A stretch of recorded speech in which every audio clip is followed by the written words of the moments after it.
Pag-isipan po ninyo mga kapatid. No? Ano kasunod? Pagkatapos natin siyang mahikayat, madala sa ating Panginoong Jesucristo at tagapagligtas, ano na kasunod? Para doon sa tao na yun. Di ba't ang nangyayari po yung halos wala? Halos wala. No? Naiiwang kakapa-kapa sa dilim ang isang bagong Kristiyano. Walang nagsasanay sa kanya para maging alagad.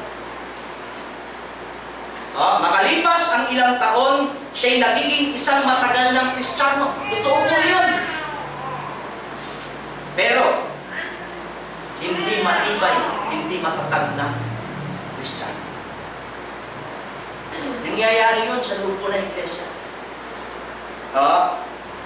Umaasa sa kakaunti at mabagal na paglago. Kaya, tutok-tok ang isang mangangaral. Pipilitin ang isang tinuturuan na mangaral ka. Ang tanong, naturuan ba kung paano mangaral sa piano? Paano siya makakahayo? Limbawa si Kuya, diba? Mangaral ka kapatid. Dapat mo ipangaral ang Ebanghelyo. Hindi niya alam ang proseso kung paano yayaon, kung paano lalakad. Kasi bakit? May apat po. Una-una, hindi alam ang sasabihin. Diba? Ikaw, si Brad, aayos siya. Yung doubt nasa kanya.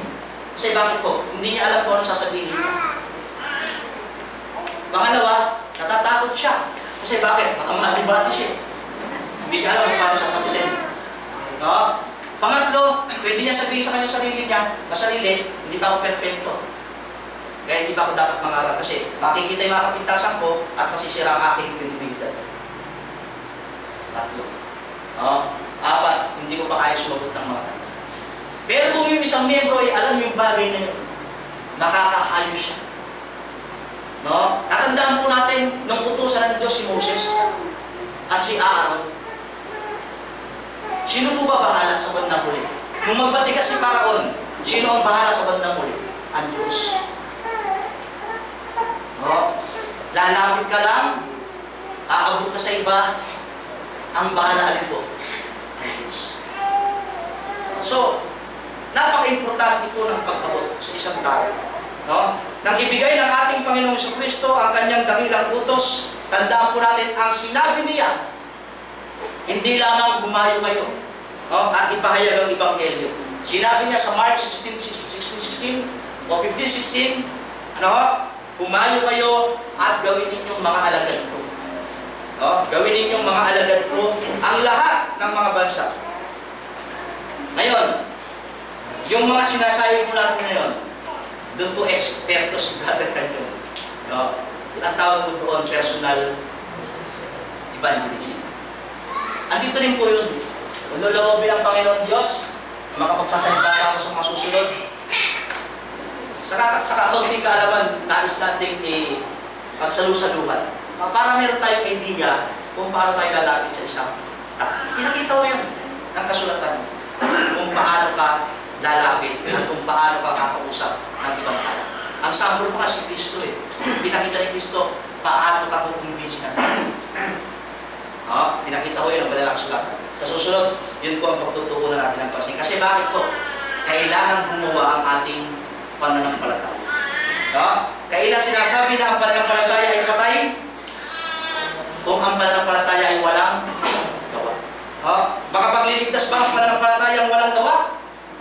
Hindi makapagliligtas ang pananampalatayang walang magawa. James 2:4. Okay. Alalahanin mo ang isang pangyayari sa iyong buhay kung kailan namuhay ka sa pananampalataya at sumunod sa Diyos. Ang bawat isa po sa ating nabautismuhan, namuhay tayo sa pananampalataya. Yung pananampalataya na nasa ating isip, na nasa ating puso, ang siyang nagtulak sa atin upang tayo magpabautismo. Namuhay tayo sa pananampalataya. Ano ang nangyari pagkatapos? Nais ko po kayo iwanan ng mga ilang tanong. Namuhay tayo sa pananampalataya, kaya tayo nagpabautismo.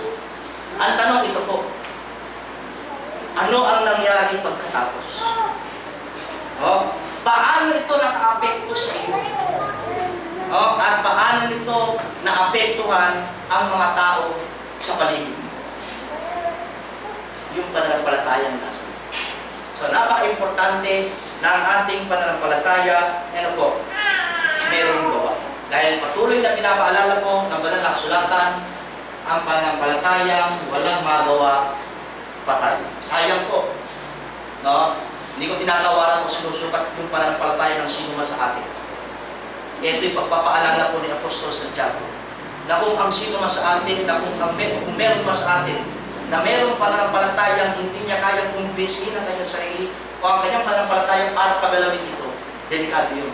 Kasi bakit? Itinuturing ng banal na kasulatan na walang kahulugan. Sayang yung ini-invest nating panahon kung sa bandang huli, wala palang kahulugan yung dala-dala natin pananampalataya. Sana po, natuto tayo sa pagkakataon ito.